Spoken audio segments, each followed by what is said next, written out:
시청자 여러분 안녕하십니까. 지금 최근에 뉴스에서도 그렇고 유튜브도 들여다보면 그 우크라이나 전쟁에서 포로로 붙잡힌 북한군 그 2명의 인터뷰가 과연 지금 뜨겁게 이제 대한민국 국민들의 마음을 이제 좀 이렇게 흔들고 있는 것 같은데요. 두 사람의 얼굴이 일단 보니까 그 붙잡혔을 때 얼굴하고는 많이 달라져 있더라고요. 많이 좀 이렇게 상처자리도 많이 아물고 붓기도 많이 빠지고 그러다 보니까 굉장히 앳되고 그 자기 본연의 얼굴을 이렇게 드러냈더라고요. 그래서 보면서 참 반가운 마음이 들더라고요. 얼굴이 이제 많이 좋아졌구나, 살도 좀 올랐구나 그러면서 이제 보고 있는데, 러시아와 전쟁 중인 우크라이나군이 지난달 9일 생포한 러시아 파병 북한군 포로 2명을 번지가 우크라이나의 한 포로 수용소에서 최근 만났다. 그러니까 번지라는 건 이제 이 인터뷰하신 분의 얘기를 하는 거죠. 러시아 파병 북한군 포로의 어찌 보면 세계적으로 첫 언론 인터뷰를 했다라는 것인데요. 각각 북한군에서 10년, 4년 복무하다 지난해 10월 11월 러시아 쿠르스크로 파병된 정찰 저격수 이모 씨인데요. 리모 씨라고 나와 있는데 26살이고요. 서총수 백모 씨는 이제 21살입니다. 수용시설에서 깊숙한 곳에 있는 독방에서 각각 지내고 있었다. 찾아가 보니까. 파병 북한군은 모두 폭풍군단 소속으로 알려졌으나 두 사람은 인터뷰에서 모두 정찰 총국 소속 병사다라고 자신들을 밝혔다고 합니다. 리 씨와 백 씨는 인터뷰에서 북한 보위부 요원들이 쿠르스크의 북한군을 감시하고 있고 통제하고 있으며 우크라이나에 파병된 한국군이 무인기로 북한군을 공격하고 있다라는 거짓말로 적개심을 키우고 있다고 얘기를 했다고 하는데요. 이러한 사실을 확인한 것도 이번 언론 인터뷰가 처음입니다. 그러니까 이제 우크라이나가 드론으로 공격하는 것이 아니라 대한민국이 지금 북한을 공격하는 것이다 라고 하면서 거짓 선전선동을 그 안에서도 하고 있다라는 게 지금 확인이 된 거죠. 그래서 리 씨는 보위부 사람들이 우크라이나 군 무인기 조종사가 몽땅 다 대한민국 군인이라고 했다고 말했다. 참 선전선동은 그 밖으로 나가서도 절대 멈추지 않습니다. 북한은 해외로 나가 있는 사람들일수록 더욱더 감시를 하고 더욱더 이제 강도 높은 체제 선전 또 우상화 교육 이런 것들을 시키고 있는데요. 두 사람은 모두 외아들이다. 이 대목에서 제가 좀 놀라기도 하고 가슴이 아프기도 하고, 왜냐면 북한이 예전만 하더라도 우리 아버지 때만 하더라도 외아들은 군대 안 내보냈거든요. 대가 끊긴다고. 근데 지금 우리나라가 저출산 막 이렇게 얘기를 하지 않습니까? 북한도 지금 출산율 합계가 1.3% 정도 나옵니다. 그러니까 한 사람이 한 명을 안 낳는 거죠. 그러니까 두 사람이 결혼했으면 2명을 낳아야 되는데 두 사람이 결혼해서 지금 한 명을 낳는 겁니다. 그러니까 1.3%로 이렇게 나오는데, 지금 대한민국만큼은 아니어도 북한도 지금 저출산 시대가 돌입이 됐거든요. 그래서 김정은도 계속해서 뭐 어머니 당대회네, 뭐 어머니 뭐 모성대회, 모성영웅 대회네 뭐 이러면서 대회들을 막 개최를 해가지고 이 출산 장려를 막 하고 있어요. 근데 아니 대한민국은 지금 출산 장려금을 주겠다 그래도 안 낳는데, 북한은 먹고 살기 힘든데 뭐 아이 낳는다고 뭘 줍니까? 정말 그야말로 아직도 입 돈다고 군대 나가는 사람이 많은데, 그러니까 외아들인데도 군대 나갔다는 건 이젠 더 이상 외아들이든 뭐든 이런 거 봐주지 않고 그냥 무조건 군대 숫자 채우겠다는 거거든요. 그래서 두 사람 모두가 다 외아들이라고 합니다. 그러니 글쎄 이 외아들인 지금 군인들 마음속에는 엄마 아빠가 얼마나 사무치고 그리울까요? 그리고 좀 한쪽으로는 걱정도 되겠죠. 이제 하나밖에 없는 아들이 이렇게 해외로 나왔다가 포로로 잡혔으니까, 그렇다고 해서 북한이라는 것이 뭐 돌아갈 수 있는 것이 아니지 않습니까? 리 씨는 평양 출신으로 지난해 10월 10일 훈련 받으러 유학 간다는 얘기를 듣고 나왔다고 합니다. 훈련 받으러 유학 간다고 하고 데리고 나갔나 봐요. 아마 그 영병으로 끌려갈 때. 백 씨는 입대하던 해에 아버지가 병사하시고 홀어머니만 남았다고 합니다. 어머니는 50대라고 하시고요. 아직 20대 초중반인 두 사람은 제대하면 대학에 진학해서 공부하는 것이 꿈이었다고 해요. 리 씨는 대한민국에 가고 싶다고도 마음을 표현했다고 합니다. 리 씨라고 하면 이제 평양 사람이죠. 평양 출신인데 지금 10월 10일 날 나왔다는 거 보니까 당창건 기념일 날을 선택해서 이렇게 아마 또 그것도 또 이렇게 체제 선전하느라 그랬겠죠. 그래서 당창건 기념일에 맞춰서 이렇게 유학 간다, 가서 뭐 훈련을 받고 온다, 뭐 이러면서 데리고 나간 것 같아요. 그러다 보니까 아마 서로 이렇게 군인들과 군인들끼리에도 자기네들이 정확하게 어디 나가는지 몰랐다는 거죠. 그리고 그 전장에 투입될 때도 실전과 같은 훈련을 한다 이러면서 이제 투입시켰다고 하지 않습니까? 그러니까 지금 그 안에서 일어나고 있는 일들이 그야말로 기상천외한 일들이 일어나고 있는 거예요. 이 어린애들이 전쟁판에 나간다 그러면 안 나간다고 하겠으니까 지금 속여서 데려와가지고 전쟁에 내몰 때도 또 속여서 이렇게 전쟁터에 지금 투입시키고 있다라는 걸 우리가 이번 이 언론 인터뷰를 통해서 알 수가 있는데 제가 그 군인들이 그 인터뷰하는 영상을 봤어요. 여기 붕대 찡찡 감아서 여기 톡이 그냥 아예 함몰되듯이 이렇게 상처가 났더라고요. 거기를 이제 다 이렇게 꺼매가지고 이제 좀 상처가 나오니까 갖다 이제 언론 인터뷰를 하는데 발음이 잘 안 되는 거죠. 그러니까 이렇게 말씀을 하시더라고요. 그러니까 여기가 지금 이 톡 이쪽에 아예 상처자리가 엄청 크게 나 있어요. 보니까 붕대를 찡찡 감았을 땐 정말 얼굴이 땅땅 부어서 야 저거 옷 뭐 저렇게 부어있나 그랬는데 지금 보니까 붓기가 이렇게 다 빠져가지고 앳된 얼굴이 그대로 드러나더라고요. 너무 마음이 아팠습니다. 근데 이제 얘기하는 걸 쭉 뜯어보니까 그러니까 북한 말을 흉내낼 수 없는 부분들이 있거든요. 그러니까 예를 들면 우리 시청자 여러분들께서는 뭐 경상도 말씨나 전라도 말씨나 충청도 말씨를 TV에서 하도 들으니까 아시는 분들도 있고 또 그쪽에서 살던 분들을 만날 기회가 많기 때문에 어느 정도 판가름 하시지만 북한에서 살지 않았으면 그 말투 흉내내기가 쉽지 않아요. 그래서 이렇게 인터뷰할 때랑 보면 그 북한 특유의 그런 것들이 있습니다. 뭐 새박 이렇게 말하고 새박 뭐 몇 시에 출발하고 그러니까 북한은 새벽을 새박이라 그러거든요. 평안도에서 특히 그런 말을 많이 하는데 새박에 나왔습니다. 이렇게 말하고 그다음에 뭐 이렇게 내가 뭘 하고 싶은데 이렇게 말하지 않습니다. 내가 이걸 하고 팠는데 먹고 싶은데 이걸 가고픈데 뭘 하고픈데 이렇게 말합니다. 하고 싶은데가 아니에요. 그러니까 하고픈데 가고 팠는데 하고 싶었는데 이런 식으로 되거든요. 그러니까 두어보면서 제가 한국에 와서 오래 살면서 잃어버렸던 북한 말씨가 그냥 다 들리는 거예요. 그런 것들은 흉내낼 수가 없는 겁니다. 그래서 정말 인질로 잡힌 북한 군인들 2명의 이 평안도 말씨를 들으면서 너무나도 반가운 거예요. 그래서 한쪽으로는 좀 욕심이지만 지금이라도 빨리 좀 이렇게 가서 데리고 나오면 안 될까 막 그런 마음을 가졌댔습니다. 근데 이제 시청자 여러분들께서는 아마 이 탈북민들의 이런 마음을 이해는 해주시겠지만 사실 데리고 오는 문제에 있어서만큼은 또 우리 국민들 안에서도 의견이 또 분분하더라고요. 그러다 보니까 제가 감히 방송에서 그걸 이렇게 추동하듯이 또 선전하듯이 이렇게 말씀드릴 수는 없지만 어쨌든 저는 그래도 제 동생 같고 내 고향 사람 같고 그러니까 진짜 손목을 이렇게 잡아 끌고 데리고 오고 싶은 마음이 간절합니다. 그래서 우리 시청자분들께서 좀 불편하게 보실 수도 있지만 어쩔 수 없이 인터뷰하는 걸 보니까 그런 마음이 생기더라고요. 26세 저격수입니다. 리 씨가. 그래서 이제 군복무 10년 했다고 그러는데 북한은 16살이면 군대 가거든요. 북한에 17살이면 그러니까 해는 나이로 17살이면 고등학교 다 졸업합니다. 그러니까 우리나라보다 한 2, 3년 빨리 졸업한다고 보면 돼요. 그래서 이제 16살에 군대를 가서 26살이니까 10년이 맞죠.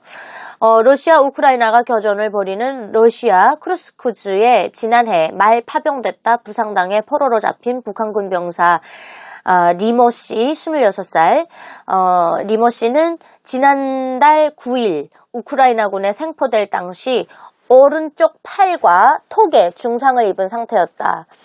처음 세상에 그의 존재를 알린 동영상에서도 그는 턱을 꽁꽁 싸맨 채 말을 하지 못하고 힘든 표정이 역력했다.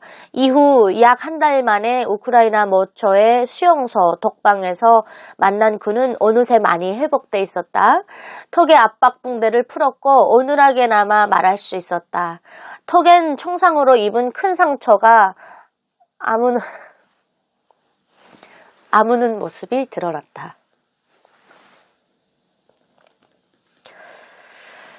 그의 방엔 작은 중국산 TV가 있었고 음악이 흘러나왔다. 인터뷰를 시작하려 하자 그는 리모컨을 들어 TV 소리를 줄였다.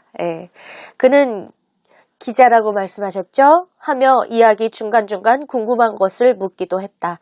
리 씨는 북한에 특권층이 모여 사는 평양 출신인데도 환경이 어려워 고생을 많이 했다. 그러면서 이제 전쟁터까지 나와 숱한 죽을 고비를 넘겼다며 눈물을 삼켰다고 합니다. 이제 인터뷰 하시는 분이 물어봤나 봐요. 부모님은 모두 평양에 있나요? 이렇게 물어보니까 고개를 끄덕끄덕 했고요. 형제들도 있을 것이고 하니까 나 하나입니다. 이렇게 얘기했다는 거죠. 그래서 부모님은 우리 이모 씨가 여기 있는 거 모르시죠? 이렇게 물어보니까 네 모릅니다. 나오기 석 달 전부터 집하고 일절 연계를 못 가졌습니다. 연락을 못 가졌다. 이런 얘기입니다. 러시아로는 언제 출발했나요? 하니까 우리가 출발해서 간 게 10월 10일 원래 자강도 제 고향이죠. 자강도 홍수 피해 복구 지원을 나갔다가 한 달 만에 철수해서 훈련장에 가가지고 훈련을 하다가 10월 초에 떠나서 러시아에 도착했습니다. 이렇게 얘기를 했어요. 그러니까 2024년 7월에 자강도 홍수 피해 복구 지원이 있었거든요. 근데 이제 8월경에 황해남도 신천에 있는 그 자대로 복귀를 했다고 합니다. 그랬다가 10월 달에 다시 러시아 블라디보스토크에서 훈련을 했고, 그 다음에 12월 달에 크루스크 지역에 투입이 된 거죠. 제가 그때 그 방송에서 이런 말씀 드렸었습니다. 아마 바로 투입하지는 못할 거다. 러시아의 지형적인 것, 또 날씨 뭐 이런 것들이 적응해야 되는 게 있고, 또 말을 어느 뭐 전쟁터에서 쓰는 그런 단어들을 외워야 될 거 아닙니까? 그래서 바로 투입되지는 못할 거다라고 제가 그때 말씀을 드렸었어요. 그러니까 제 초창기에 그 북한군이다 그러면서 공개한 거, 그거는 완전히 그건 가짜 영상이었거든요. 그래서 제가 그때 왜 그게 가짜라고 얘기를 했었냐면, 아직 투입이 안 됐다, 투입이 되려면 좀 기다려야 된다 했는데, 아니나 다를까 12월 달부터 막 드론의 공격을 받았다더라, 뭐 한 개 대대가 전멸했다더라, 막 이런 얘기가 나오길래, 아 그러면 이제는 투입된 겁니다라고 제가 이제 이만갑에서 얘기를 했었는데, 그래서 제가 그때 그 초반에 김일성이라는 그 이름을 달고 나온 병사, 북한엔 김일성이라는 이름 사용할 수가 없어요. 그 죽어서 지금 시체로 누워있는 그 사람밖에 김일성이라는 이름 사용할 수가 없습니다. 김일성이라는 병사가 존재할 수가 없거든요. 그래서 제가, 그리고 군복도 아니었고 이 헤어스타일이나 얼굴도 너무나도 북한군과는 거리가 멀었기 때문에 저거는 좀 조작된 영상이다라고 말씀드렸던데, 아니나 다를까 조작된 영상이었죠. 근데 지금 이제 12월 달부터 북한군이 투입이 되면서 진짜 이렇게 포로도 되고 이러면서 진짜 실질적인 영상들과 이 내용들이 나오고 있는 겁니다. 그래서 그럼 크루스크 지역엔 언제 도착했나요? 하니까 12월 중순이라는 겁니다. 12월 중순에 이렇게 얘기를 했어요. 12월 중순일 겁니다. 러시아 블라디보스토크에서 훈련하다가 이송돼서 이리로 왔습니다. 라고 얘기를 했고요. 부모님에게 전하고 싶은 말이 있습니까? 라고 물어봤어요. 저는 이거 읽을 수 있을지 모르겠지만 제가 한번 읽어볼게요. 솔직히 우리 어머니와 아버지는 환자입니다. 중환자입니다. 아버지는 거동이 불편하고 어머니는 소화조차 잘 시키지 못합니다. 아마도 내가 잡힌 게, 내가 포로가 된 게 우리나라 정부에 알려지면 아버지와 어머니가 평양에 있지 못할 겁니다. 왜 이런 말을 지금 이 친구가 하냐면요, 북한에선 포로되는 순간 변절자로 취급합니다. 변절자로 취급하면 군인으로 변절자가 된다는 건 반역죄가 되거든요. 그래서 반역자로 아마 취급을 할 겁니다. 그렇게 되면 평양에서 아마 타 지역, 그러니까 지방으로 추방 갈 가능성이 높습니다. 그래서 이 친구가 이런 말을 하는 거죠. 정말 마음이 아픕니다. 본래 소속 부대는 어딘가요? 그렇게 말하니까 단답형으로 대답했어요. 정찰총국. 사병으로 복무했습니까? 네, 제대할 나이입니다. 2015년에 입대했습니다. 정찰 저격병 등으로 복무했다고 들었는데, 네, 무슨 이야기를 듣고 러시아에 왔나요? 유학생으로 훈련한다고 전투에 참가할 줄은 몰랐습니다. 언제 전투에 참가한다고 처음 알았습니까? 크루스크 지역에 우리가 와가지고 대기구역이라는 데 있었는데 거기서 알려줬습니다. 크루스크까지는 어떻게 왔나요? 기차 타고 비행기도 타고 버스도 타고 몇 명이 같이 왔죠?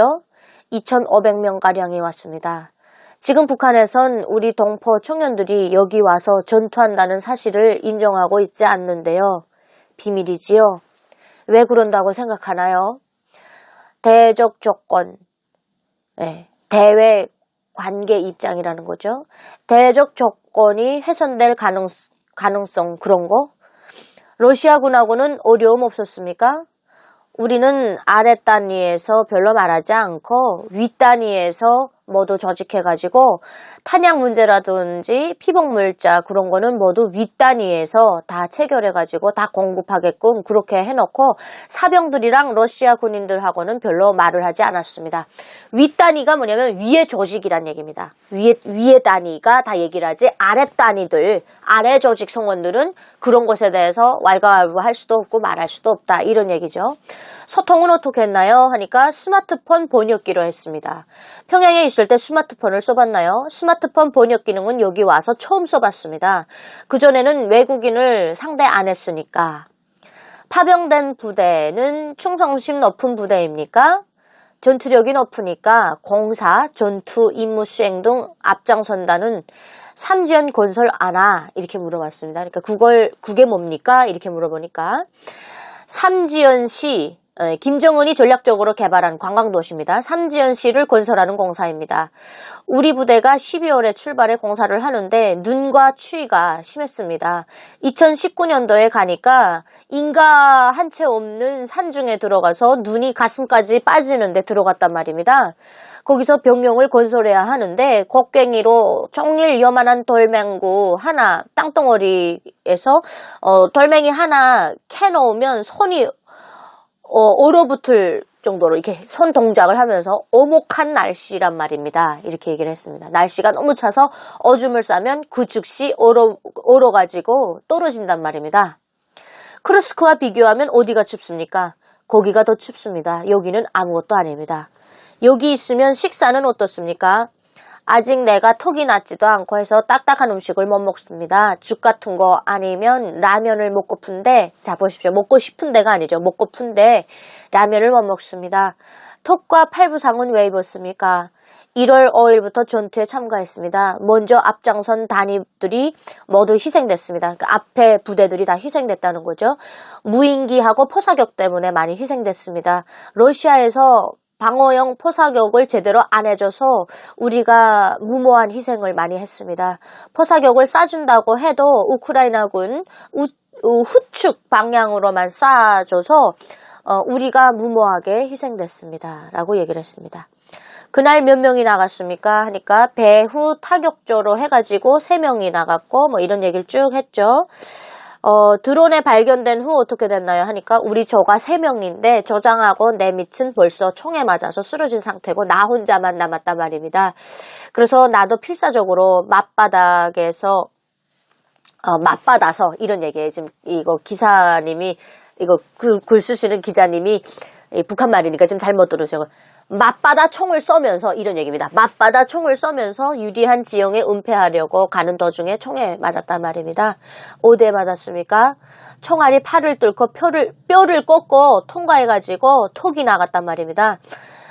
턱이 다 부셔져 나갔단 말입니다. 그 다음에 의식이 없어서 아무래도 피를 많이 흘렸으니까 의식이 없어서 쓰러졌단 말입니다. 눈을 떠보니 밤이더란 말입니다. 맞은 건 새벽에 맞았는데 그 다음에 일어나려 하니까 머리를 잡아 돌리던 듯이 빈혈이 막 나고 어지럼증이 거기에 한참 앉아서 있다가 내가 왔던 길로 다시 돌아가자고 가던 상태에서 우리 북한군들을 만났단 말입니다. 그런데 우리 중대가 아니고 우리 대대의 다른 중대더란 말입니다.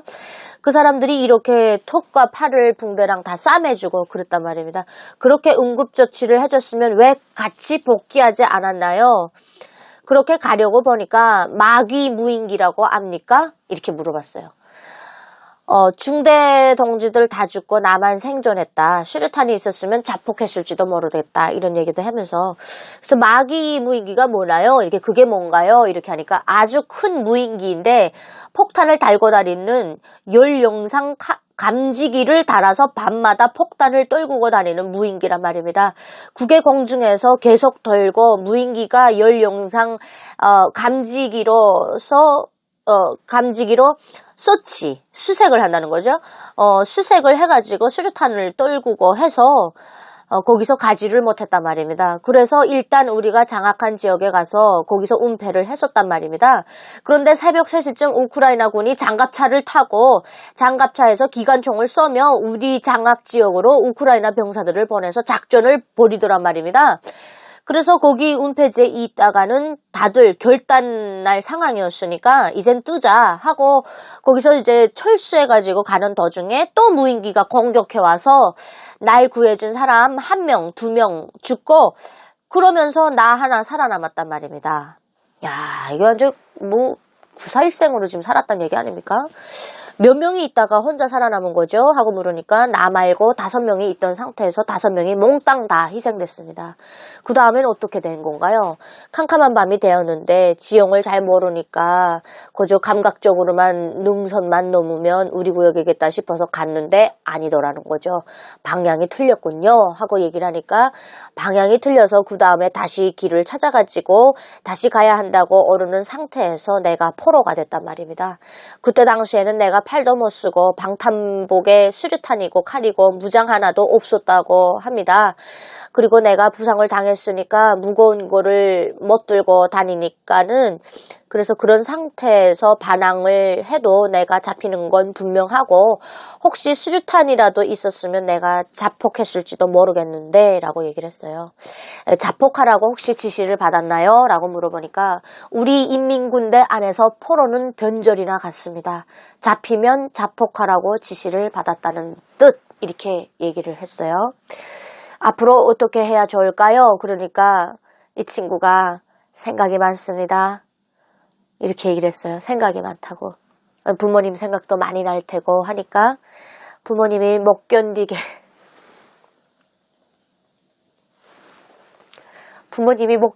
보고 싶습니다. 한참을 생각하다가 황해남도 신천이 내 복무 장소입니다. 평양하고 거리가 가깝단 말입니다. 그런데도 내 군사 복무하는 동안 한 번도 집에 못 가봤습니다. 북한은 10년 군복무해도 휴가 하루를 안 주거든요. 그러니까 부모님 얼굴을 10년 후에야 가서 볼 수 있는 거죠. 10년 동안 한 번도 못 가봤습니까? 하니까 예, 부모하고 전화상으로는 이야기를 많이 해봤는데 부모님은 한 번도 못 만났습니다.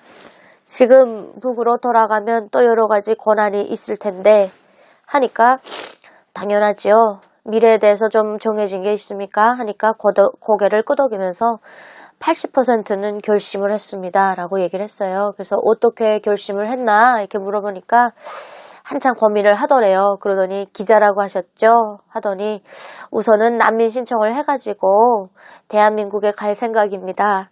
내가 난민 신청을 하면 받아줄까요?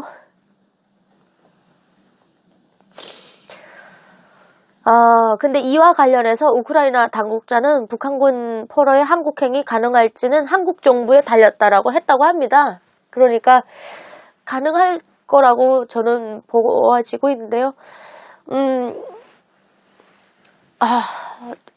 왜 자꾸 눈물이 날까요? 꼭 대한민국에 와서 행복하게 살았으면 좋겠어요. 크루스크에 있는 전우들에게 해주고 싶은 말이 있나요? 하고 물어보니까 우선 지금 전투 상황이 궁금합니다. 크루스크는 지금 다 해방됐나요?